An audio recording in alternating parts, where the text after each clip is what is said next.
Welcome to another episode of Legends of Motorsport. With me today, rallying legend Rod Millen. Rod, I'm going to start with the simplest of questions. You're a North Shore lad. To me, that usually means surfing, sailing, girls. It doesn't usually mean cars. You know, you're correct. And as a teenager, I started out sailing and surfing. Right. You know, we were close by the beach. You know, prior to that, we'd been brought up on a farm on Dairy Flat. We were now living by the beach, so, you know, you need to get a surfboard. So you work all summer and save up for that. And as soon as you got your driver's license, you know, the surfboard strapped on the car and off you go. So how did you get from surfing into racing cars or rallying cars or hill climbing? Well, I think what happened was the surfing adventure, certainly in New Zealand, on the North Island, you know, when it was onshore on one coast, the waves were better typically on the other coast, and vice versa. So you end up driving from coast to coast, which is only an hour in most cases. A lot of those times in the late 60s, early 70s, they were all gravel roads. And before you realize that, you know, that the balance that was required in surfing was also required in driving fast on a gravel road, sliding the car around the corners. And to me, doing that was just as exciting, perhaps even more exciting than surfing. So, you know, that was how that all evolved. Back in those days, it was a pretty exciting sort of club scene, wasn't it? There was a lot of hill climbing. In fact, you know, I was involved with the University Car Club, and our climb, basically you owned it. You owned Anderson's farm in that beach buggy, didn't you? Yeah, you know, it was close by, and I think in those days to get your racing license, you had to do 3 gravel hill climbs. Right. Then you had to do a club race.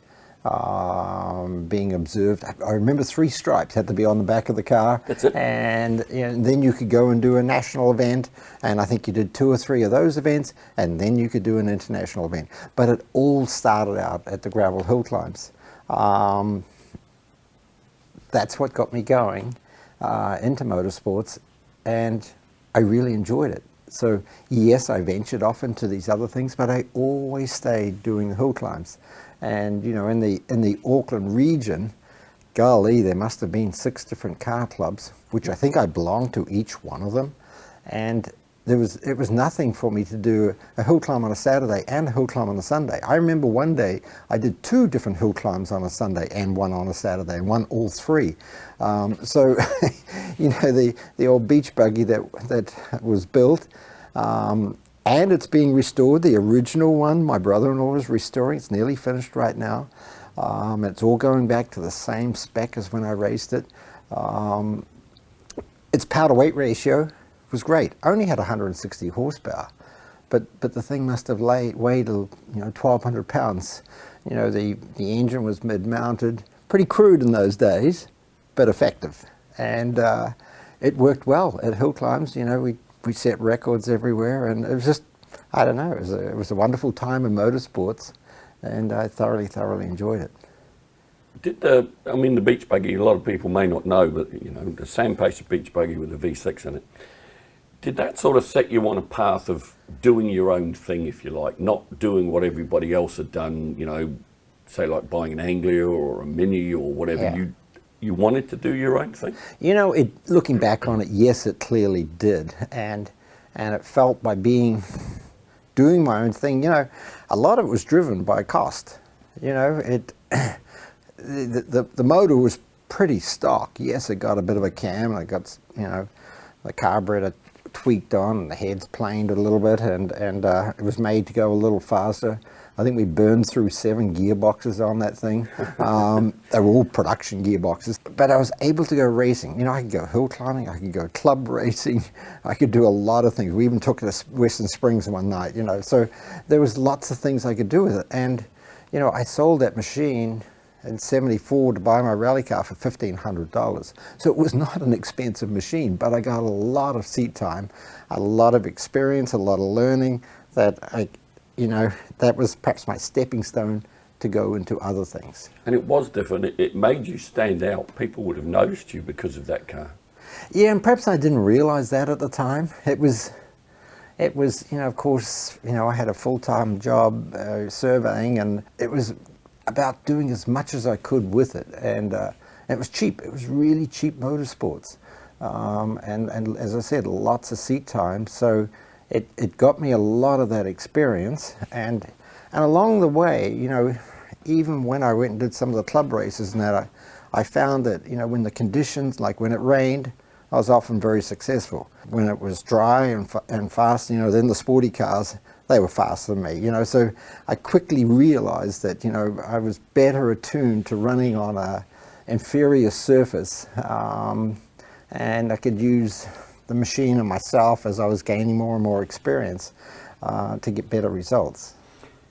Your timing couldn't have been better, really, could it? Because, you know, just when you were realising this was when rallying properly, or special stage rallying in New Zealand, started to take off. Exactly. And, you know, it was the last 6 months or so when I was running the beach buggy. I did the Maramura Forest Club Rally, I did the Wood Hill Rally, and I won those against the factory Ford Escorts.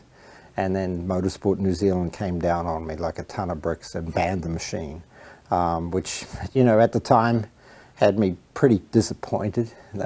They banned it on the safety, but the reality was it was not a good image to have this cheap old beach buggy out there, you know, beating, you know, highly sophisticated European rally cars.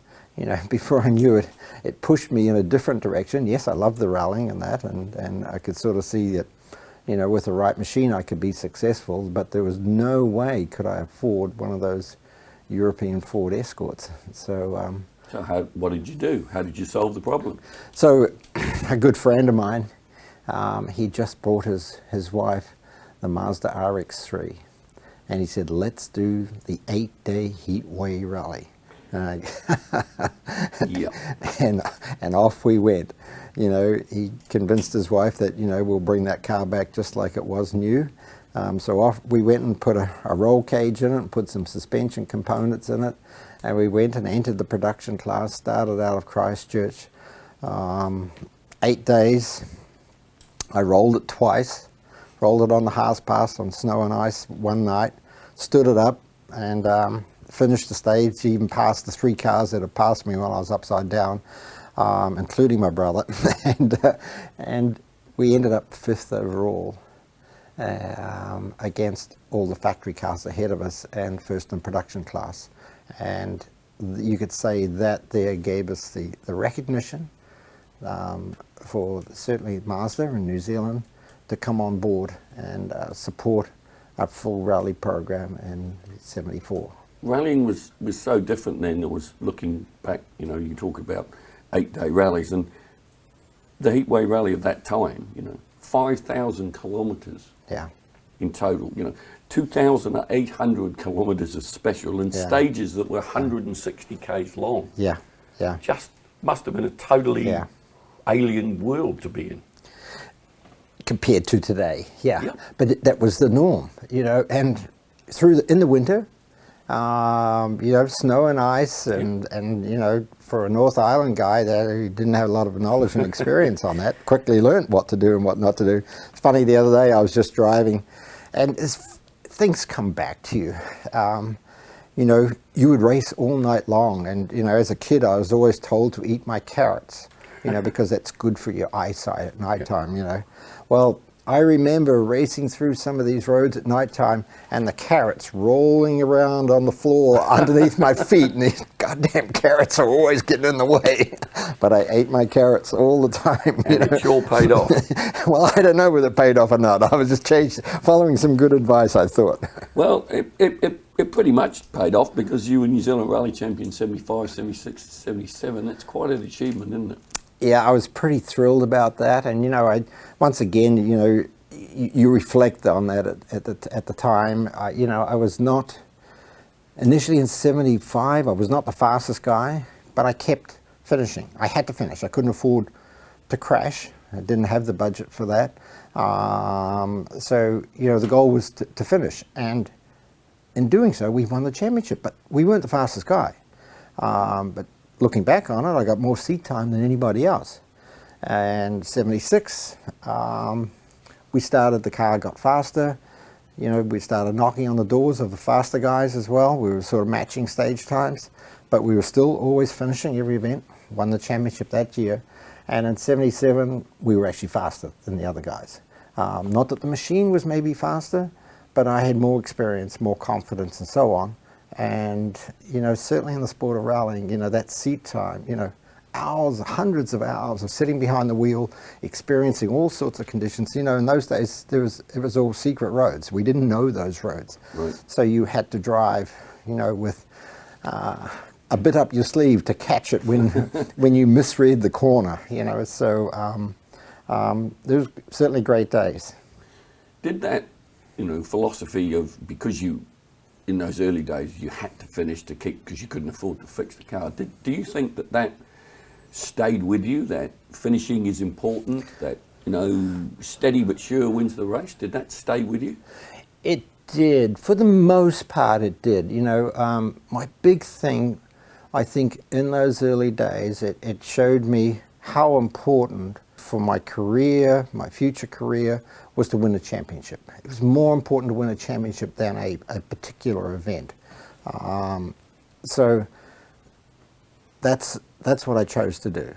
And I loved racing and adding the points as I went, you know, plus or minus on how is this going to work out? You know, what do I need to do to make this work? Didn't always get it 100% right, but most of the time I did. And, you know, even when I moved to the US, championships were really important because that's what got you to the next year. During that time, it was pretty dominant to win 3 championships, you know, or win 3 times. When did you start to think, hey, I might want to do this, you know, I'd like to perhaps, is it possible to make a living out of this? Do I still have to be a surveyor, or can I actually make a living out of this? It wasn't until the end of mid-77, I think it was. You know, I'd been and done the Southern Cross Rally a couple of times with the RX3. Showed times, you know, we had good speed, but the car was not suitable for the rough course over there. You know, we'd taken it to England and did the RAC rally. That was an eye-opener. There was, once again, a lot of terrain experience that I didn't know about. And I don't think the car was suitable for those conditions over there. You know, I think we had tuned it more for the New Zealand roads, which were faster flowing roads. Yep. The British roads, the British forests were more narrow logging tracks and engines with torque. And not only that, but, you know, experience on those secret British rally roads was really, really important. And my first results there really showed that. It was not good. You weren't happy about it? You know, I knew that it was still going to be a hard struggle. You know, I wanted to explore how I could move from New Zealand to chase my dreams of rallying and so on. Because in those days, all eyes would have been focused on Europe. I mean, Europe was the home of rallying, wasn't it? Exactly. You know, the Fiat team came out here and dominated. The Ford Escort, the Chevette, and all those cars, all from the European side. So, and you know, I was driving a car that had no sort of credibility in rallying, but you know, that's where my experience was, and sort of that's what I kept pushing at. So that 77, that RAC, did that put you off going to Europe? You know, it was sort of interesting. Glad I went and did that. On the way back, I was invited to call into the Mazda factory in Japan. And it was there that we chatted to the Motorsports folks and that. And they didn't really have a feeling of getting involved with rally and that. There, they pulled me out a picture and says, "This is our next car." And they sort of pulled it out and pulled it away. And I said, "Well, what's that?" They said, "This is a new sports car. We're going to call it the RX-7. and we're going to launch it in the United States. Maybe you should consider that. Came back. A little seed was sown? Absolutely. Came back to New Zealand with the support of the marketing guy from Mazda New Zealand, Bob Bilton.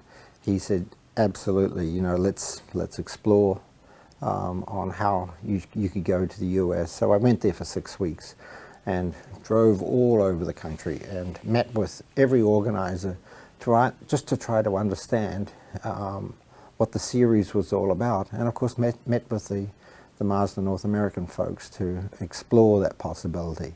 I found that the series was very diverse with lots of different conditions, winter events, snow and ice events, desert events, forest events, and I really love the American people. So it made me very welcome, just even, you know, that 6 weeks of driving around. Came back to New Zealand, didn't enter the championship in '78, sold my cars and decided, you know, this is a gamble, I'm going to go to North America. Just by accident, I met a gentleman from Southern California that wanted to get into the sport. He wanted to navigate, and he owned a Nissan car dealership. So I didn't have success of pulling off anything with Mazda there, but he said, come on, let's build a Nissan rally car. And that's what we did. And we built that. You were a professional rally driver. You were living the dream. I sort of was. You know, making no money but having my expenses covered. And that's all that mattered. Built the car, did a whole bunch of rallies, won a few events against a gentleman by the name of John Buffum, who was running a TR8 in those days. And then the owner of the car decided, he said, let's get over one of those Ford Escorts from England. There you are in '79, and you're driving the opposition. You know? Yeah. Finally, you found yourself in an Escort. Were you disappointed with the Escort? Did you like it? Did you I think, loved it. Now I know why they were, you know, those guys were so fast? I loved that car. You know, as soon as we got it, we were winning virtually all the rallies. So it was easy to drive, well balanced. I was also driving for Nissan Canada in their factory car as well, doing their championship. So, you know, I think every second weekend I was sitting in a seat doing lots of events. I just want to go back to a story that's often told from the '77 Rally of New Zealand. You know, that was the famous Ari Vatanen and the Fiat Rally. And you were the first New Zealander home, weren't you? Yes. Yeah. But there's a bit, it's in the book that's been written about you and people talk about it. You had this thing about oiling the door hinges before, you know, and I'm sure you did it in front of all the Fiat mechanics, etc. Where did that come from? You know, I think one of the biggest things, and this surprised us, the rotary engine was so reliable. It never broke down.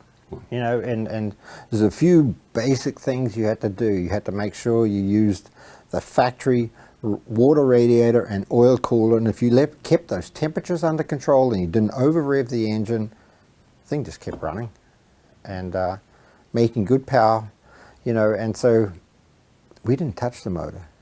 So I think it happened once or twice. I only have a vague recollection of it. You know, we'd come into service, we had nothing really to do to the car. We put tires on it, and somebody got out the oil can and decided to oil the hinges. That must have impressed the hard-working Fiat mechanics trying to keep 3 factory cars going. Yeah. Okay. One other question, and we get on to the USA. You mentioned earlier on in this discussion that, you know, because of circumstances, you decided that finishing in championships were important, right? And you can see why it's a very logical choice with wanting to make a career of it. Was there any part of you, though, that thought, I want to be thought of in rallying terms like Ari or, you know, a few years ago, Colin McRae. I want to be the balls out merchant. I want to be the fastest guy out there, and I want everybody to think of me as the fastest guy out there rather than the guy that wins the championships. No, I don't think so. As you were saying that, it didn't resonate with me. That was, you know, I think I would look at every event as an adventure, taking me to places I wouldn't normally go, on some of those back roads, and you know, throughout New Zealand and eventually other parts of the world. I enjoyed that side of it. The personal satisfaction of putting together a special stage as fast as you could do and keeping it, you know, on the road. Sure, you looked up to some of those other folks, Ari Barton and those sort of folks, on what they were doing. And you know, there was times that our stage times were fairly close to them. But I think also being realistic in recognizing that, you know, they've got to have a whole lot more experience and traveling, you know, more around the world than I had. So and they've got a van full of spare parts. Yeah, that as well. And you know, there's quite a few times that, you know, you could beat some of those better names by being reliable and finishing. So perhaps that was the biggest thing that drove me, and because I was thoroughly enjoying the sport, was making sure I kept in the sport. And so it was more important to be getting slowly better and better and better than taking huge risks and, you know, flaming out. No, that time when you went to the USA, I mean, you won 5 championships in America. That's a hell of an achievement. And obviously, you know, you had a long-time rivalry with John Buffum. But those 5 championships, how important to your career was winning those 5 championships in America? Once again, it was a step-by-step. 79, I don't even remember where we ended up. It must have been second, maybe the same in 1980. And then 81, we dominated, won nearly every rally with the RX-7 two-wheel drive against John Buffum and the Audi front-wheel drive car, not four-wheel drive. Oh, he had a front-wheel drive car. Initially, yes. And then in 82, I won the first event, and then he showed up with the four-wheel drive car, the factory car. And I ran with him for the first 3/4 of that event until he got the hang of it. And he blew my doors off for the rest of the season. No matter what we did with that RX-7, we were really lightweight. We just could not keep up with the Quattro. And Mazda North America, in one of the meetings at the end of the year, I said, you know, I really think we've got to build our own four-wheel drive car. And they just turned around and said to me, they said, well, give us a budget. And you know, I go, I've never done that. Now I've done it. I've never done that. So, you know, where we were living in Southern California, there was a transmission guy down there by the name of Peter Wiseman from Traction Products, and went and chatted to him. He says, yeah, I can do you a transmission, a four-wheel drive transmission. You know, he was doing a lot of Formula One stuff then for Brabham, and he says, you know what? He says, I've got quite a bit of knowledge on how to do all the front suspension and so on. So he helped me a lot and designing that car, and looking back on it, it was fundamentally it was there, a little crude, but it started working. The first event we went up against the Audi, and we were respectable. Second event we beat it. So we realized then that we were onto something. And I think that's that part of my racing career, to take a new four-wheel drive concept and use all our ideas for years of rallying in those days. That was still only, 83. And designing a car and putting all the mass between the wheels, still getting it as light as possible. We still only had 300 horsepower versus the Audi's 450 or so. But once again, we have reliability on our side. We did lots of testing, and we didn't win the championship against the Audi until 85, right, and won the manufacturer's championship then. Would you say that, you know, that summed up how you had always been in a way. When you were faced with an Audi Quattro, you didn't go and buy an Audi Quattro. No, you went and built something to beat it. Yeah, and that's been the path Yeah. my whole career. I've never been really sort of put off or intimidated by a factory effort over there. It's sort of like, let's sit around the table and figure out, how do we make our machine, go head to head against those guys, and we did, and so that helped us as an organization, me as a driver. You were responsible for your own destiny. Really was, yeah. And with that success, we could now start attracting more talent to our organization to go on and do other things as well. Rallying sort of changed towards the end of that year, or the end of that time really, didn't it? And started to head down the production-based route, the Group A route. Yeah. And you headed down there with it, with the APRC. How did you get involved in the APRC from Mazda? Well, in the case of what Mazda were doing, their focus in the US on the RX-7, which was a huge success for them there, was more of the road racing, the IMSA racing. I drive for them a couple of times for the teams on the Daytona 24-hour and some of the other, and then they'd do some production racing. So I drive with their factory teams. So being exposed to that, I could see that's where the bulk of their dollars were going. The RX-7 was a sports car. On the pavement was the focus more than on the dirt. Then along came the Mazda 323 four-wheel drive. What is speed?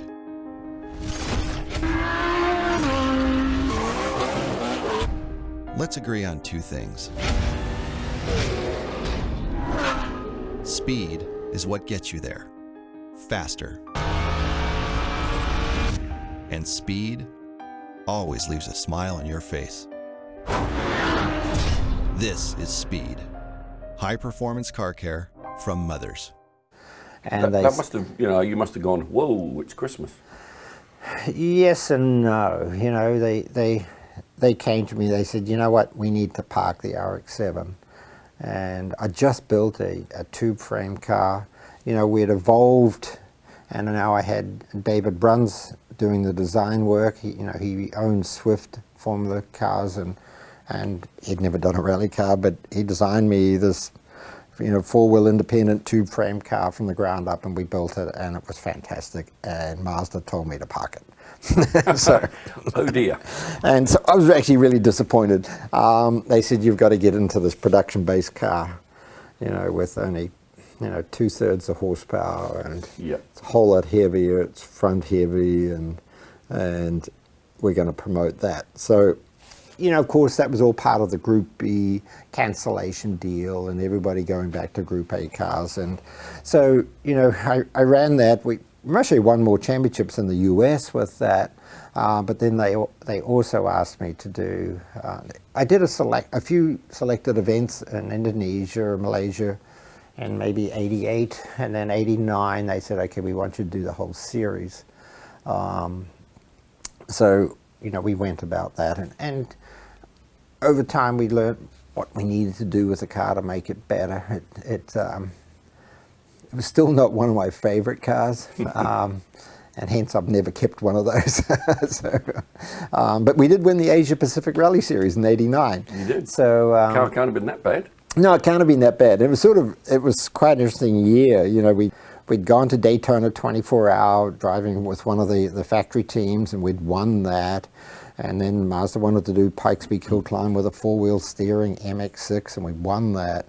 And so we were doing the US Rally Series, which was, 10 or 12 rounds throughout the country, and doing Asia Pacific. So we had quite a few cars that we were juggling.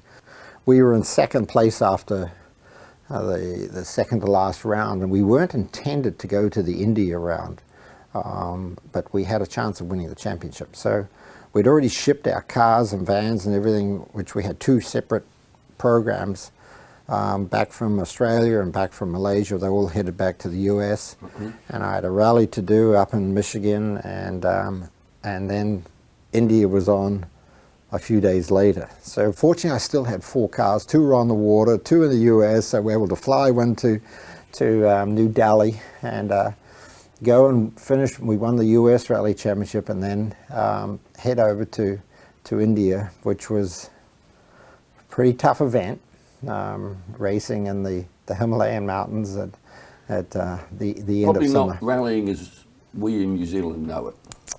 No, very, very different. You know, what I call racing in the foothills of the Himalayan mountains, which still go up to 10,000 feet. Just a little bit of snow that we were getting into at that time of the year, but these roads were really, really narrow. And I don't think I've ever had in my pace notes, because now we're getting into pace notes, and that I'd never had the term in my pace notes, do not slide on this corner, because the road was so narrow. Just drive around it, because if you put a wheel off, that'll be the end of it. So that was really a rally where the Rod Millen philosophy of get through to the finish paid off. You know, and I said to my navigator, Tony Circum there, it turned out the roads were so tight and twisty, I really didn't need my pace notes. I could read them, and we only did 1 pass, and you know, it used to be in those days we'd do at least 3 passes for the notes. We just made the notes, and during that time of those 3 or 4 days we had to make the notes. We saw what the life was like in India and any facilities and everything else, and I said to Tony before the rally started, I'm going to drive this at my speed. You know, please understand that. I want to get us home safe. And it turned out that's what we did, and still won it by 12 minutes. And sort of just held our position throughout the event, and made it home with no issues at all. It's probably, you know, that's probably that you can still probably picture and imagine some of those roads, can't you? That's one of those, I suppose you'd say, history events for you. You've stored it away. I never want to do it again, but I can still remember it to this day. Oh, I saw things there, you know, that, you know, we'd meet trucks sometimes on a special stage, and we'd have to back up to find a place that we could both pass in a special stage. So you had to drive with all that in mind, you know, so you couldn't guarantee the roads were closed. We were coming through villages at speed, showering the people there and their houses with rocks. And there was times I said to Tony, I said, you know what, I'm glad I'm the first car through here, because I have a feeling we might have pissed some people off here, you know. So I wouldn't want to be the 2nd or 3rd car, which I heard sometimes was not a good place to be on the road. Okay, well that sort of, you know, pretty much wraps up for a while anyway, your rallying career in the States. But Rod Millen and your enterprises was taking off. How did you get into stadium trucks? You know, like that in the late 80s, Mazda was in the truck business, and they asked me to drive.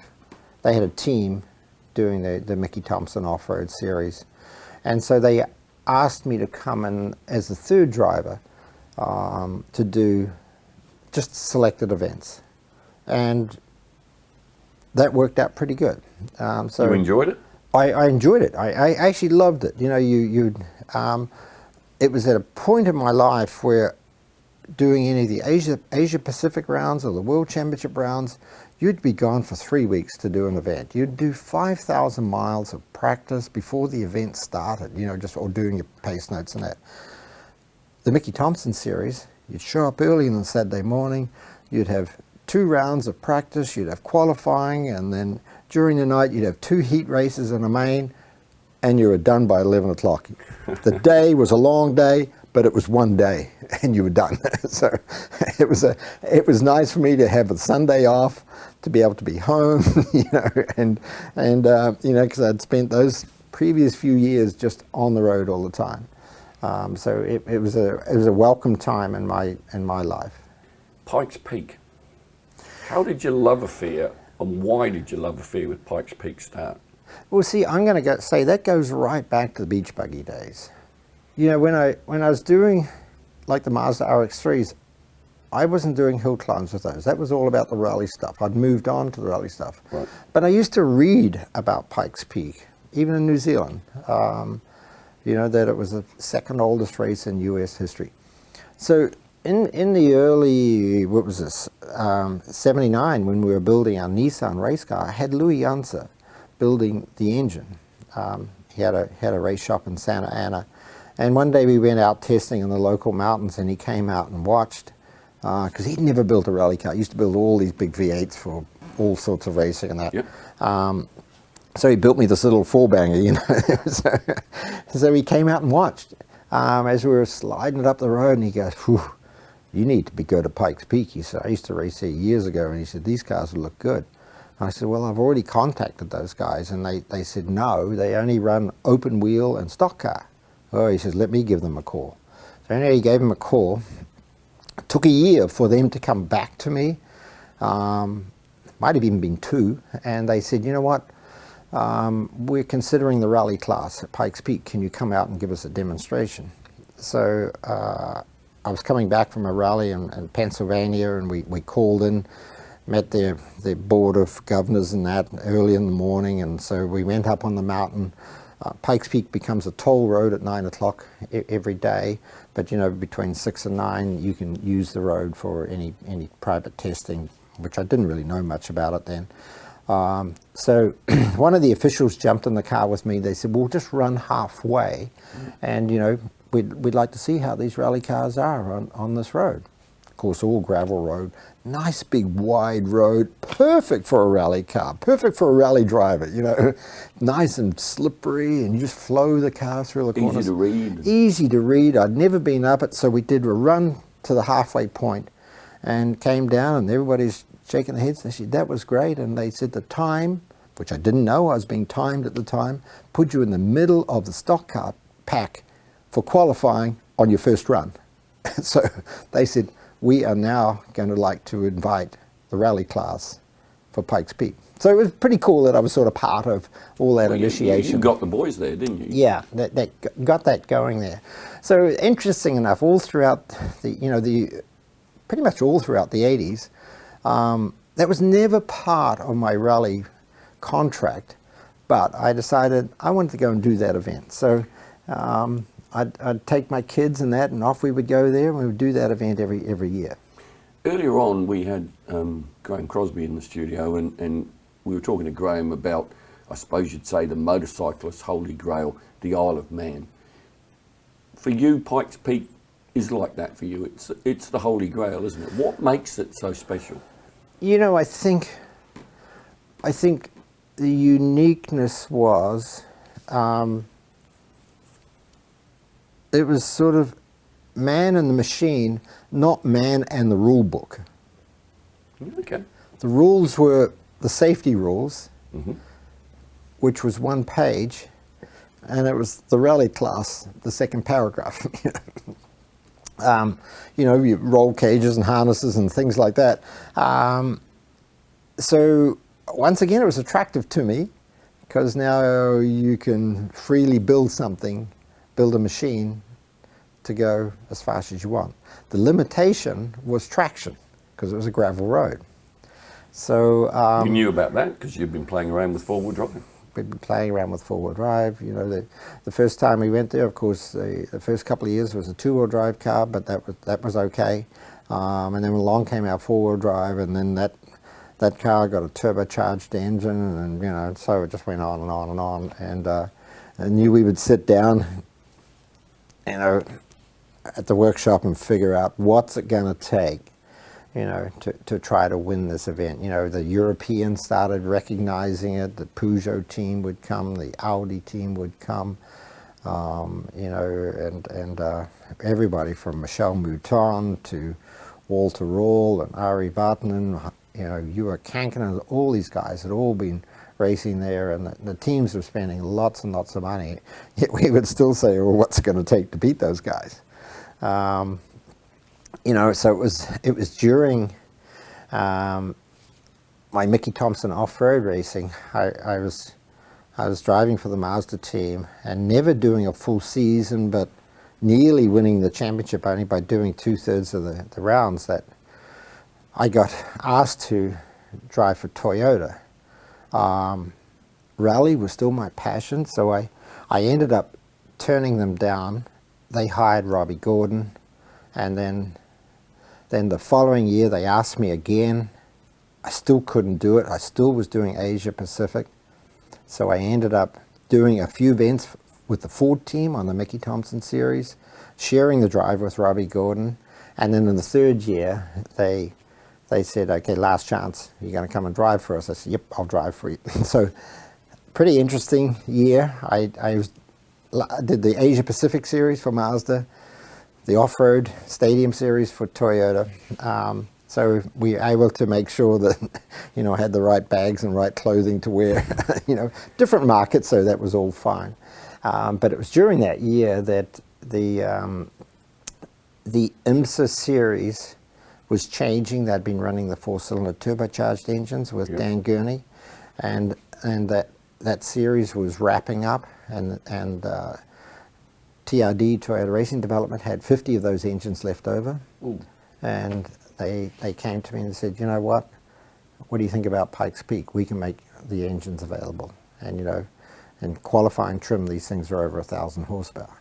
So I bet you that made your eyes light up. And so they said, from what we can see, you understand the dirt. I'd won the Stadium Series 3 years in a row. So they knew I understood that side of it. They knew my experience at Pikes Peak. We were building our own four-wheel drive cars, and they could provide an engine. So once again, we sat down at the workshop and said, what do we need to do to try to win Pikes Peak? So we knew we had all those major elements, the engine, the four-wheel drive system, and that. We said, what we don't have, though, is aerodynamics. And we feel, and my chief engineer said, I think we really want to have a shot at getting an aero package on this car, which nobody really had any experience on a dirt road. Mm. So we hired a well-known IndyCar designer, Lee Dykstra.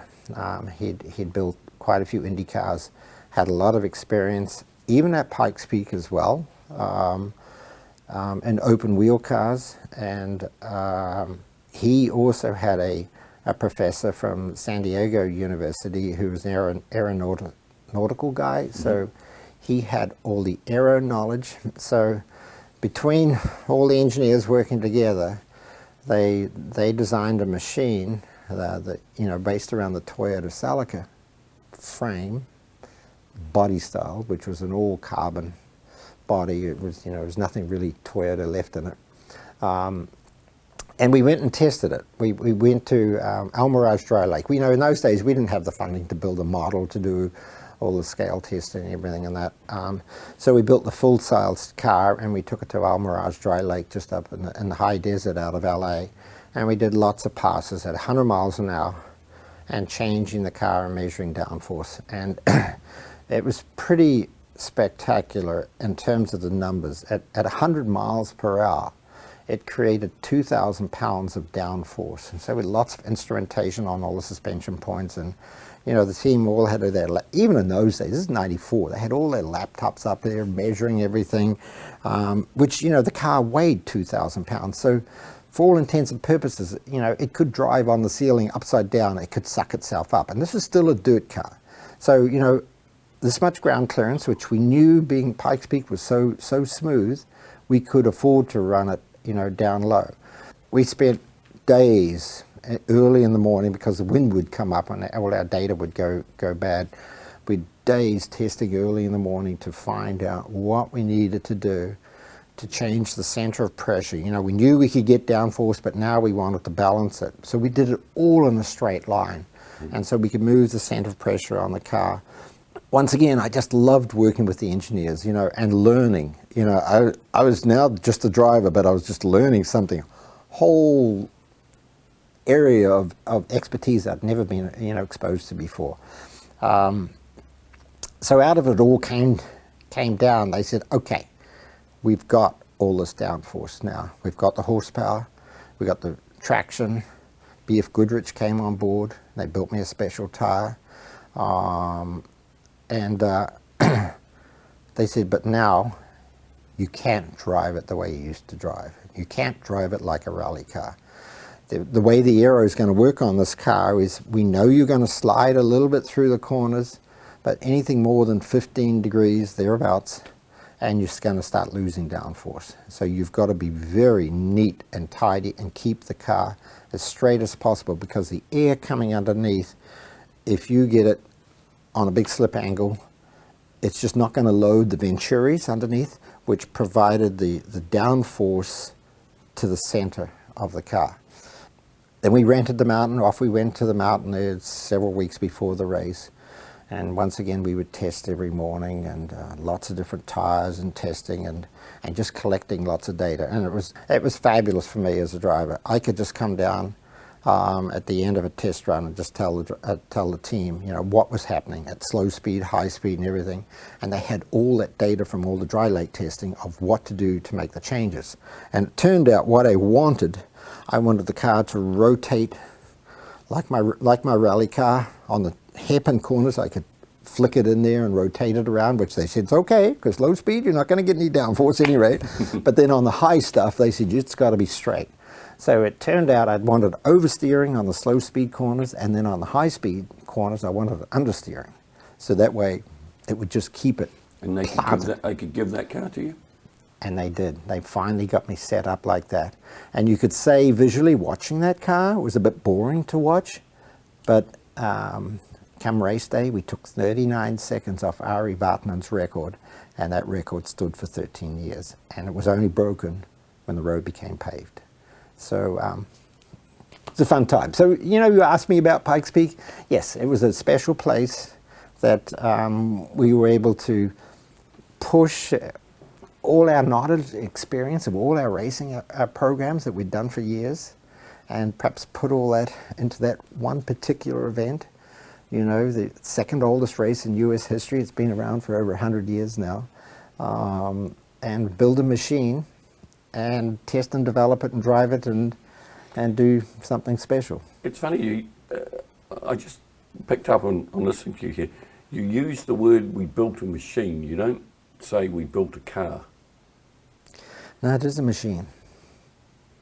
And it's all mechanical componentry and all that. As the aero stuff, as the motors, the drive lines, the transmissions, springing, weight balance, roll centers, and, roll stiffnesses front and rear. It is a machine.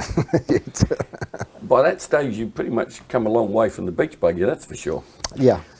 And then Toyota came along to you and they said, we want you to do Pikes Peak in a ute. Pretty much, didn't they? Hey, the Tundra. No, it was actually Tacoma. Oh, Tacoma, was it? Tacoma, yeah. So how did that make you feel? It's like, I've got this state-of-the-art machine here, and now you want me to do it in a ute? Well, so what it was, we'd won it 4 times with the Celica. And the Celica was no longer, the four-wheel drive car was no longer being sold in the US market. Right. But small trucks, the Tacoma truck was, and they said, we need to change the focus to get, the truck guys would like to get behind that as well. So we got our artists to do some renderings of what the Pikes Peak truck would look like. And it was a bit of a stretch, but it did say Tacoma on the top of the windshield. But here it was, this truck that was exactly the same height as Celica, and we took everything that we learned off that Celica in terms of all the aero shapes and everything else, and put the Tacoma badge on the top of it. It was totally different. It was a rear engine now. It was another 10% lighter. It was a chassis that was like a little Formula car now. Yep. It had much better suspension. Yes, there was a lot that we'd learned from the Celica that we could apply to the Tacoma. And we built that truck. And sadly, it came within half a second of the Celica time. It should have been faster. The road conditions were never You know, being a dirt road, the correct amount of moisture content in the road was critical for traction. And every time we raced it there, the road was slippery and it was just hard work. So it never actually beat the Celica, but it was faster. So 1991, the US Marine Corps came knocking on your door.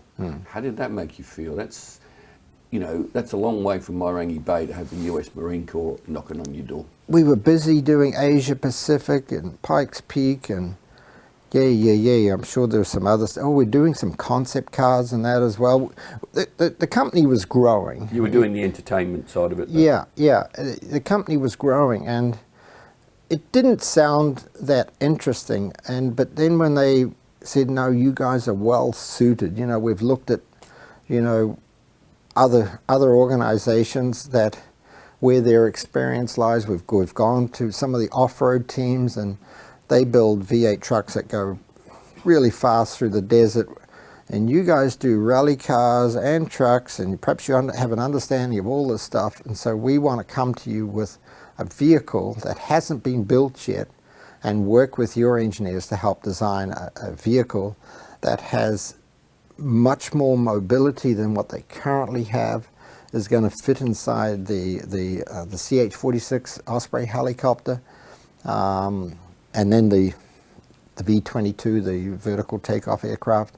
So it's a narrow vehicle, but being it's just a narrow, smaller vehicle, we want to see where we can push the limit for off-road mobility. We have our Hummers here, and there's lots of things we love about the Hummer, but it's not great off-road. But it's got good ground clearance. They showed us all the good things, and so they tasked us with, come up with an idea, come up with a concept of what we can do. So we listened, and once again, reflecting on it, looking back on it, we built this vehicle and started working with some of the different user groups within the Marine Corps and getting their feedback. And then we started quickly learning about what we could do better. Because now we got exposed to what they wanted. They said, yeah, this is good, that's bad, this is good. And so then we went and built them 3 more vehicles. No, we built a hybrid electric vehicle for them, because that's what they wanted. This is back in, 95. That's so, all, yeah. So lead acid batteries, low tech there, but it wasn't all about the batteries. It was about the silent watch and silent mobility and things like that, and exploring the combination of a hybrid system and so on. And then we built them 3 more other vehicles because, they shared with us, some of their challenges on missions and that, and of logistics of the Humvee, of spare parts and all that sort of stuff. They gave us one example. They said, for the Humvee, each corner of that vehicle has a different length drive shaft. So our inventory for spare parts when we go on a mission is huge. So we said, okay, let's design you a corner, a complete corner, the shock, the A-arms, everything that fits on all 4 corners. It can be configured so it fits on all 4 corners, including the half shafts. Some front differentials, the same as the back differential, all these things. And it's got twice the suspension travel, and it still fits inside that narrow aircraft or helicopter. So that became really fun for us and our customer. So then we got exposed to other customers. Lockheed Martin was suggested we chat and through the armed forces, and we talked together. And those folks had a lot of experience in not only aircraft but weapon systems and so on, but no experience on ground vehicles. So we started working on some of the unmanned vehicles. That was, a pretty hot topic at that time, which eventually evolved to the autonomous vehicles as well. They had all those skill sets to do the autonomous, controls, and we were going to be the vehicle guys. And then, and as you sit around, and this was all exploratory, one-off prototypes, where we were trying to find out what could be done, what was possible, and what wasn't. The goal was always to travel over a bigger percentage of the planet than what they'd been able to in the past.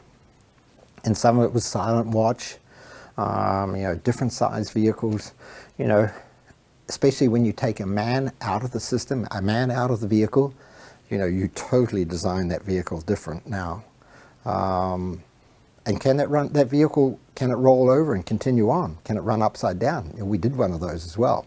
So, things like that. We had articulating wheels and stuff like that. Very, very interesting. So, as you can imagine, as we got exposed to those programs, our engineering team, started really growing. So we had several PhD guys and, a lot of really good mechanical and electrical engineers, because every one of them had an electrical component to it, often a hybrid component to it as well.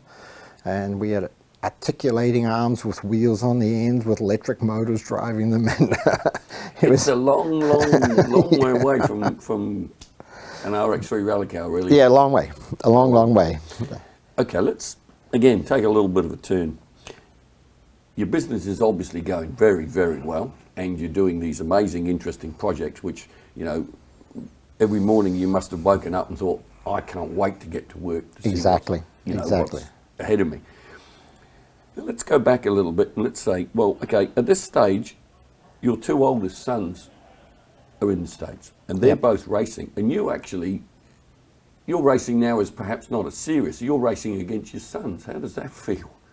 It was fun. And, so the boys grew up tagging along with me throughout my racing career and all that. So, they couldn't help but fall into the, that lifestyle and desire and challenge. So, so then before we knew it, we were doing things like the Baja 1000. We'd be racing against each other. And some of the stories, that we would tell over the Thanksgiving, which was always the following weekend, some of the things that I could reveal to them what happened that they didn't even know was going on during the event, just from experience over the years and all that. It was good stuff. And so, yeah, we I was very, very fortunate that we had those times. And not only just the racing side of it, but then the pre-running and then all their other motorsports, their rally efforts and all that, their off-road efforts. Once again, they've stayed in the dirt. They've found that the most interesting. Ryan, my middle son, started out in the Formula Ford stuff and all that, and he'd always told me, he says, "Nah, Dad, I'm going to just stay on the blacktop." Until I took him down to Mexico once, and we did a pre-run for about 3 days for the upcoming Baja 1000, and he got to drive there, and I started to show him how different you drive in the desert compared to circuit racing. And he just came back after 3 days. He says, "This is fantastic. This is what I really want to do." A big part of it, again, was the adventure. Right. The adventure of where you went to. We would overnight in some great little seaside village or something down in Baja there, and it's remote as anything. And I don't know, it's just very cool and very different to going to a circuit track where you'd go round and round and round. Not that that's bad, but it just wasn't something that we all enjoyed as much as what we did with our adventure type of motorsports. Okay, we're pretty much close to the end here, Rob, but tell me about the festival. Well, I suppose, tell me about how you obviously love the place. Yep. And you've built this very special driveway, and now you run the Leadfoot Festival. How did that start? And tell me all about the festival, and tell everybody out there all about your Leadfoot Festival. A little bit about Hawaii. As a little kid, I'm going to say 8 years old, so that's what, 59. My parents would take us down there to my great aunt and uncle, who had one of the 6 little batches on Hawaii Beach. No electricity, gas lanterns, and as an 8-year-old kid, this was fantastic. This was camping in a little shack on the beach, and we would go out fishing. We would no refrigeration, so we'd catch the fish, we'd cook the fish, the crayfish, the same thing, and everything. It was just fond memories. When I met my wife and I brought her down to New Zealand the first time, she said, "Oh, take me somewhere that you've got great memories." I go, oh yeah, okay, let's go down to High. Well, anyway, cut a long story short, the second time we came down, she said, oh, we're going to High, and I've booked us a place to stay. And it was right along the coastline, it was 35 acres, and she said, this place is for sale. So patented performance,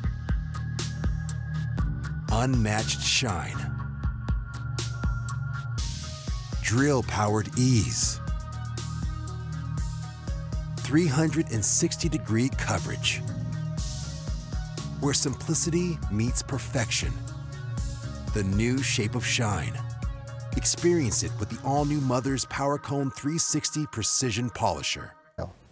So anyway, we bought it, and that was perhaps the first step. So going back, you know, a decade or two beyond that, in all my rally days and all that, you know, we raced on, you know, especially in New Zealand, we raced on some of the most wonderful backcountry roads, and in other parts of the world and that as well. And you know, I always just said, you know, when I retire, here's how it's going to be.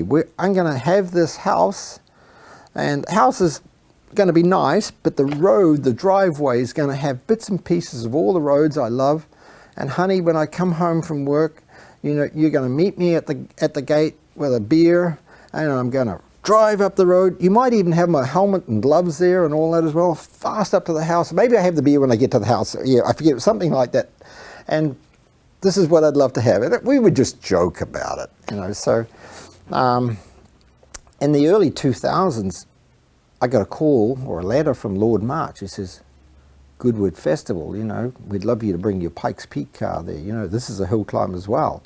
And so Celica had been retired then. So we were still running the Tacoma. And so off we did. We shipped that over there and ran Goodwood in, I think it was 2001, set fastest time, and still on the dirt tires, but that was fine. And I came away from there, I said, Shelley, so that house we're going to build, you know, with the driveway, it's going to be a little bit like Goodwood, except it's going to be twistier. Goodwood's a bit straight, you know. We need to make some hairpins. So we'd already bought the first part of the property, the 35 acres. I said, you know what, if we buy the next part, that's 25 acres. And then if I can get down another 50 acres, then off the next farm, then we can get to the highway. And there's a real steep area that I can do a whole lot of switchbacks there, which will be my little bit of Pikes Peak.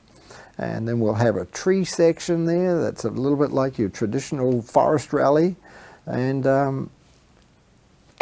we're going to do our own event in New Zealand, modeled after Goodwood, but in the opposite time of the year and in the opposite part of the world.